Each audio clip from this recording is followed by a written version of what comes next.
Assalamualaikum warahmatullahi wabarakatuh. Selamat pagi, selamat siang, selamat sore, dan selamat malam. Puji syukur kami panjatkan kepada Tuhan Yang Maha Esa yang telah memberikan kemudahan dan kelancaran bagi kami, kelompok 1, untuk dapat menyelesaikan materi mengenai komunisme. Sebelumnya, izinkanlah saya untuk memperkenalkan anggota dari kelompok 1. Yang pertama, Agus Raffi Pangestu dengan NRP 001. Yang kedua, Agi Sufa Antasyarahma dengan NRP 002. Yang ketiga, Aditya Wisnu Laksono dengan NRP 003. Yang keempat, Akzan Maulana Wijojo dengan NRP 028. Yang kelima, Aprilia Dwi Maharani dengan NRP 068. Yang keenam, Adam Alwin Nugroho dengan NRP 099. Dan Agelia Taufani Hidianti dengan NRP 113. Pokok bahasan mengenai komunisme merupakan sebuah bahan perbincangan yang tak lekang oleh waktu. Karena di Indonesia pernah menorehkan sejarah yang bersinggungan dengan kedatangan ideologi komunisme, atau mungkin teman-teman tidak asing dengan Partai Komunis Indonesia. Nah, kira-kira apa sih yang dimaksud dengan komunisme? Dan bagaimanakah pengaruhnya di dunia? Dalam video ini, teman-teman saya akan menjelaskan mengenai topik bahasan tersebut. Pengertian komunisme. Secara terminologi dalam ilmu sosial, komunisme diartikan sebagai doktrin-doktrin Marxis berupa kritik terhadap kapitalisme dan teori liberal dengan mengupayakan revolusi dari kaum proletariat yang nantinya akan menciptakan konsepsi masyarakat baru yang disebut masyarakat komunis. Masyarakat komunis yaitu kehidupan masyarakat yang independen dari kemelaratan, tanpa kelas sosial, minus kesenjangan pembagian kerja, tanpa otoritas lembaga yang menjadi alat paksaan, dan superioritas antar kelas sosial. Dalam pengertian lain, komunisme adalah suatu sistem sosial ekonomi yang didasarkan pada kepemilikan komunal dan produksi barang baik dalam bentuk pemerintahan maupun kehidupan. Pengertian komunisme menurut para ahli. Menurut Destutt Tracy, komunisme yaitu ideologi sebuah studi tentang ide-ide atau pemikiran tertentu. Namun menurut Machiavelli, komunisme yakni sebuah ideologi sistem yang berguna untuk dapat melindungi kekuasaan yang dimiliki oleh penguasa. Selanjutnya menurut Gunawan Setiarjo, komunisme merupakan sekumpulan gagasan yang dibuat untuk dapat mengatur kehidupan masyarakat. Menurut Adlai Stevenson, komunisme adalah suatu hal atau tindakan korupsi dari mimpi keadilan. Selanjutnya, menurut Pramudia Anantanur, sebagai ideologi, komunisme juga bermakna untuk individu. Akan tetapi, sebagai sistem politik, komunisme ini tidak demokratis dan mengarah pada penindasan. Dan yang terakhir, menurut John F. Kennedy, komunisme tidak akan pernah menjadi suatu kekuatan di negeri yang tidak dirocoki oleh perang dan korupsi atau keduanya. Latar belakang lahirnya komunisme. Paham komunisme pertama kali dicetuskan oleh Karl Marx dan Friedrich Engels dalam sebuah manifesto politik yang diterbitkan pada 21 Februari 1848. Manifesto politik tersebut berisi teori analisis pendekatan komunis untuk perjuangan kelas masyarakat dan kemakmuran ekonomi yang pada akhirnya menjadi suatu gerakan politik yang paling berpengaruh pada saat itu. Latar belakang munculnya ideologi ini yaitu karena adanya kesenjangan ekonomi di berbagai negara Eropa pada segi industri. Di masa itu, orang-orang yang berkuasa lebih mementingkan kesejahteraan ekonominya sendiri, di mana petani dan buruh selalu mengalami penindasan. Karl Marx dengan paham komunismenya ingin menciptakan suatu masyarakat yang lebih adil, tidak mengenal kelas, mengutamakan hak setiap orang, serta tidak bergantung kepada Tuhan. Ideologi ini mengalami perkembangan yang sangat pesat di berbagai negara di dunia. Bahkan, komunisme mencapai puncak kejayaannya di negara Rusia, di mana tepatnya di Bolshevik. dengan terbentuknya Uni Soviet dan komunisme internasional di Komintern. Apa sih tujuannya? Tujuan utama berdirinya Komintern ini yaitu untuk membuat masyarakat dunia menjadi pengikut paham komunis. Namun, perkembangan ideologi ini menurun sejak terjadinya Perang Dunia Kedua hingga akhir Perang Dingin, atau kita bisa disebut Revolusi 1989. Inilah yang pada akhirnya meruntuhkan ideologi komunisme dan bubarnya Uni Soviet pada tahun 1991. Meskipun paham komunisme ditolak di berbagai negara, termasuk Indonesia, paham ini tetap ada dan dipakai sebagai ideologi di berbagai negara seperti Republik Rakyat Tiongkok, Vietnam, Laos, Kuba, serta Korea Utara. Tokoh yang berpengaruh. Yang pertama ada Karl Heinrich Marx. Beliau lahir di Trier, Rusia 5 Mei 1818 dan meninggal di London, Inggris 14 Maret 1883 pada umur 64 tahun.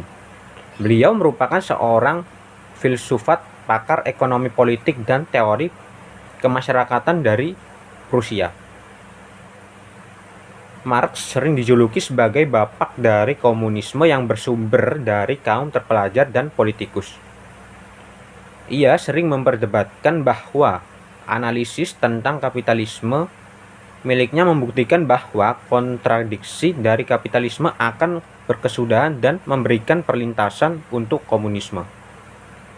Di lain tangan, Marx menuliskan bahwa kapitalisme akan berkesudahan karena sikap yang dibuat untuk terorganisasi dari kelas kerja internasional. Komunisme untuk kita bukanlah hubungan yang diciptakan oleh negara, tetapi merupakan cara ideal untuk kondisi negara pada masa ini. Hasil dari pergerakan ini, kita yang akan mengatur dirinya sendiri secara otomatis. Komunisme merupakan pergerakan yang akan menghilangkan kondisi yang aci pada masa ini. Dan hasil dari pergerakan ini menciptakan hasil dari yang anggota yang terkait yang aci dari masa ini. Kedua ada Friedrich Engels. Friedrich Engels lahir di Barmen Wuppertal, Jerman 28 November 1820 dan meninggal di London 5 Agustus 1895, tepatnya di usia yang ke-74 tahun. Friedrich Engels merupakan anak sulung dari seorang industrial tekstil yang sukses. Saat ia dikirim ke Inggris untuk memimpin pabrik tekstil milik keluarganya, tepatnya di Manchester, ia menjumpai kemiskinan yang terjadi di sana dan kemudian memutuskan untuk menuliskan kondisi kemiskinan yang terjadi di sana, dan tulisannya ini dipublikasikan dengan judul Condition of the Working Classes in England. Tulisannya ini diterbitkan di tahun 1844. Dan di tahun yang sama, Engels mulai berkontribusi dengan jurnal radikal yang ditulis oleh Karl Marx di Paris. Kolaborasi tulisan Engels dan Marx yang pertama ini berjudul The Holy Family. Mereka berdua sering dijuluki sebagai bapak pendiri komunisme, di mana beberapa ide yang berhubungan dengan Marxisme mulai terlihat di sini. Ketiga, ada Rosa Luxemburg, lahir 5 Maret 1871 di Lublin, Polandia, Rusia, yang saat itu masih menjadi kekaisaran Rusia, dan meninggal di Berlin, Jerman 15 Januari 1919. Rosa Luxemburg merupakan seorang Polandia Jerman keturunan Yahudi. Ia merupakan seorang revolusioner Marxis dan bersama Karl Liebknecht memimpin pemberontakan Spartacus di Berlin awal Januari tahun 1919. Namun ia ditangkap, disiksa, dan dibunuh oleh Freikorps. Kemudian namanya oleh pemerintah Jerman Timur diabadikan sebagai nama jalan di Berlin, yakni Rosa Luxemburg Straße dan Rosa Luxemburg Platz. Selanjutnya ada Karl Liebknecht, lahir di Leipzig, Jerman 13 Agustus 1871 dan meninggal pada tanggal 15 Januari 1919, tepatnya di usianya yang ke-47 tahun. Liebknecht merupakan seorang revolusioner sosialis Jerman dan juga salah seorang pendiri Liga Spartacus serta Partai Komunis Jerman. Ia bersama Rosa Luxemburg melakukan pemberontakan di Berlin pada tahun 1918 sampai 1919. Namun, keduanya ditangkap oleh kaum Freikorps lalu dibunuh. Karl Liebknecht juga terkenal karena ia pernah memproklamasikan Freie Sozialistische Republik atau dalam bahasa Indonesia disebut sebagai Republik Sosialis Jerman Merdeka dari Berliner Staatsschluss pada 9 November 1918, tepatnya 2 jam setelah Philipp Schumann memproklamasikan berdirinya Republik Weimar dari balkon gedung Reichstag. Selain keempat tokoh yang telah disebutkan di awal tadi, orang Indonesia sendiri juga ada yang berpaham komunis dan berpengaruh pada masanya. Dia bernama Dipa Nusantara Aidit atau lebih dikenal dengan nama Den Aidit. Den Aidit lahir di Belitung 30 Juli 1923 dan meninggal di Boyolali pada umur 42 tahun. Den Aidit merupakan seorang Marxis dan anggota komunis internasional. Den Aidit berhasil menjadi sekjen PKI dan kemudian setelah menjadi sekjen, dia berhasil menjadi ketua Partai Komunis Indonesia. Den Aidit pada masanya ketika ia menjadi ketua PKI, Den Aidit mengembangkan sejumlah program yang berorientasi pada rakyat seperti Permuda Rakyat, Gerwani, Barisan Tani Indonesia, Lekra, dan lain-lain. Dalam kampanye di tahun 1955, Den Aidit dan PKI berhasil memperoleh banyak pengikut karena program-program mereka yang berorientasi pada rakyat kecil. Berakhirnya sistem parlementer di tahun 1957 makin meningkatkan peranan PKI atau makin meningkatkan elektabilitas Partai Komunis Indonesia karena daya ekstra parlemen partai mereka. Kemudian yang selanjutnya yaitu pemikiran pokok komunisme atau yang biasa disebut dengan doktrin-doktrin komunisme. Doktrin dari ajaran komunisme yang pertama adalah mengingkari adanya Tuhan dan segala yang bersifat gaib. Ajaran ini mengingatkan bahwa materi adalah asas dari segalanya. Kemudian, mereka yang berpaham PKI menafsirkan sejumlah umat manusia dengan pertarungan antara kaum borjusi dengan kaum proletar. Doktrin yang ketiga yaitu ajaran komunisme memerangi dan tidak mengakui adanya hak milik pribadi. Doktrin yang keempat yaitu amal perbuatan agama menurut mereka tidak ada harganya sama sekali di depan materi dan usaha-usaha produktivitas.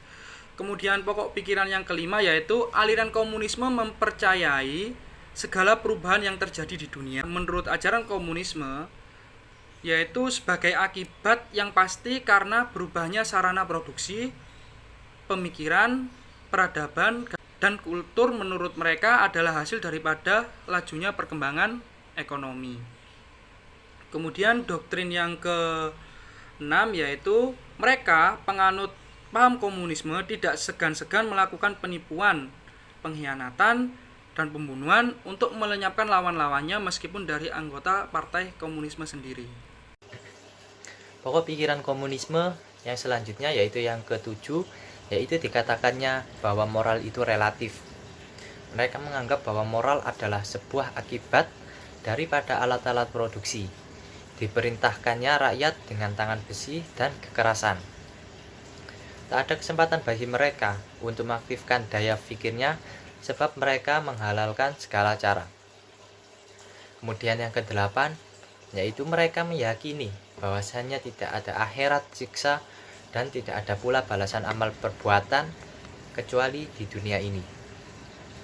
Kemudian yang ke-9 yaitu mereka mempercayai keabadian materi dan ekonomi adalah faktor atau unsur-unsur penggerak pertama bagi seorang dan kelompok.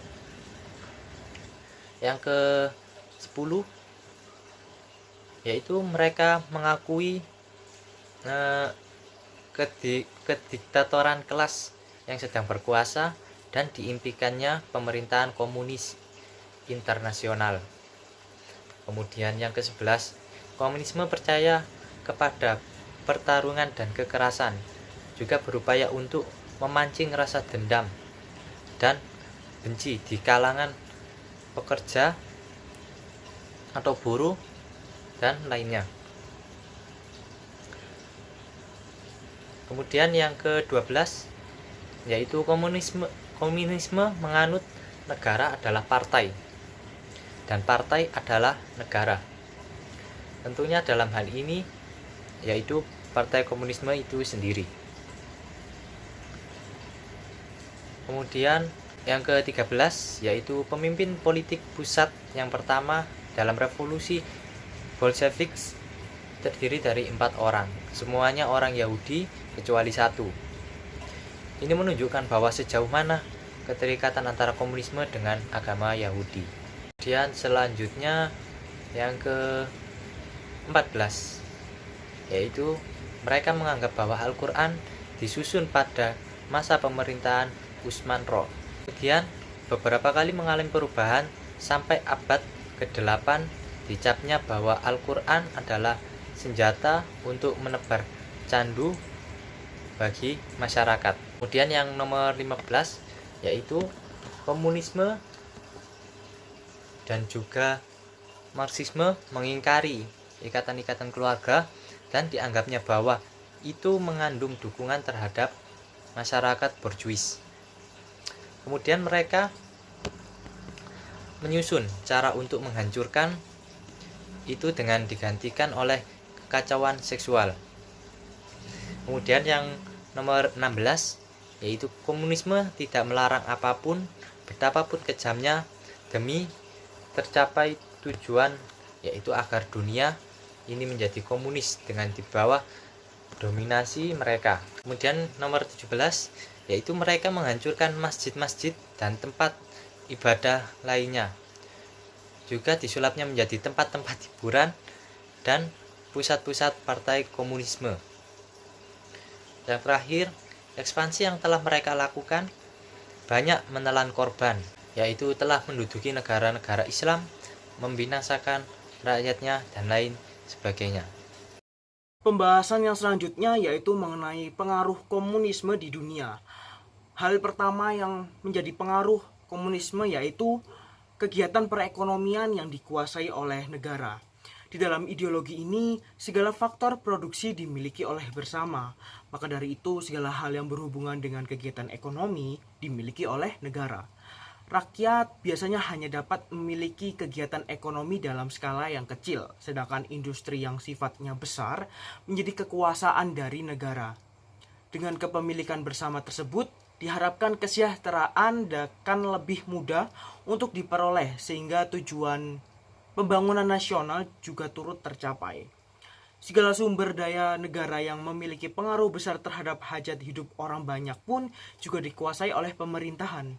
Ketika suatu kegiatan ekonomi dikuasai oleh sektor swasta, dikhawatirkan terjadi kesenjangan secara ekonomi di antara rakyat-rakyat yang terlibat. Yang kedua yaitu menggunakan sistem satu partai. Ideologi komunisme biasanya menggunakan sistem satu partai. Di negara Republik Rakyat Cina, kita dapat melihat adanya sebuah partai penguasa yang sangat besar, yaitu Partai Komunis Cina. Adanya partai tersebut berguna untuk memperkuat pelaksanaan komunisme di negara tirai bambu, sebutan dari negara Cina. Xi Jinping sebagai presiden dari RRC telah menguasai negara tersebut dalam waktu yang sangat lama. Setidaknya sudah lebih dari 2 periode ia menjadi presiden yang berasal dari Partai Komunis Cina. Penggunaan sistem satu partai ini sejatinya menghilangkan keberadaan asas-asas pemilihan umum yang kita kenal pada umumnya. Ketika kita menilik negara komunis, maka dapat dipastikan bahwa yang menjadi presiden adalah siapapun yang dicalonkan oleh partai komunis. Hal ini menjadikan fungsi pemilihan umum hanya sebagai formalitas. Yang selanjutnya yaitu kurang mendukung adanya praktek keagamaan. Karl Marx sebagai pendiri komunisme memiliki pendapat bahwa adanya agama merupakan salah satu hal yang menghambat usaha dari manusia untuk mencapai hasil yang lebih baik. Menurutnya, setiap penganut agama cenderung teramat mengandalkan doa sehingga usaha mereka menjadi terbatas. Maka dari itu, Marx memiliki anggapan bahwa selama masih ada agama, maka penindasan akan menjadi lebih subur. Maka dari itu, kebanyakan penganut ideologi komunisme juga menganut ateisme. Yang terakhir yaitu menganggap bahwa setiap manusia itu setara. Di dalam ideologi ini, setiap manusia memiliki derajat yang sama. tidak ada kaum proletar dan kaum borjuis. Adanya kesetaraan ini merupakan salah satu ciri-ciri ideologi komunisme yang paling utama. Dengan adanya kesetaraan ini, semangat negara untuk mendukung kesejahteraan rakyat juga diharapkan tinggi, sehingga setiap diri rakyat dapat merasakan kemakmuran. Baik, itu tadi dia penjelasan materi mengenai komunisme yang disampaikan langsung oleh kelompok 1. Apabila ada kesalahan dalam penyampaian materi, mohon dimaafkan. Sekian dari kami. Wassalamualaikum warahmatullahi wabarakatuh.